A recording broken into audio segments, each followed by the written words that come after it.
पुणे बेंगलोर तसंच हुपरी रेंदाळ मार्गे कोल्हापूर शहरामध्ये येणाऱ्या प्रवाशांची संख्या जास्त असून उजगाव ब्रिज खालून ही वाहनं येत असतात। या वाहनांमुळेच उजगाव ब्रिज खाली प्रचंड वाहतूक कोंडीचा सामना इथल्या नागरिकांना करावा लागतोय।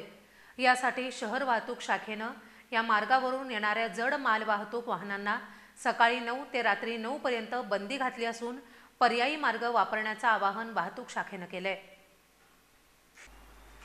करवीर तालुक्यातील उजगाव ब्रिज खालून येणारे जड अवजड मालवाहतूक करणाऱ्या वाहनांना सकाळी 9 ते रात्री 9 या कालावधीत प्रवेश बंद करण्यात आला असून या अवजड मालवाहतूक करणाऱ्या वाहनांनी पर्यायी मार्गाचा अवलंब करावा असं आवाहन वाहतूक नियंत्रण शाखा प्रमुख नंदकुमार मोरे यांनी केलंय। पुणे बेंगलोर तसंच हुपरी रेंदाळ मार्गे कोल्हापूरला शहरामध्ये येणाऱ्या प्रवाशांची संख्या जास्त असून उजगाव ब्रिज खालून ही वाहनं येत असतात। या वाहनांमुळेच उजगाव इथल्या ब्रिजखाली नागरिकांना प्रचंड वाहतूक कोंडीचा सामना करावा लागतोय। या निर्णयामुळे इथल्या नागरिकांना सुरक्षित प्रवास आणि वाहतूक कोंडी कमी प्रमाणात होईल अशी अपेक्षा नागरिकांमधून व्यक्त होतीये।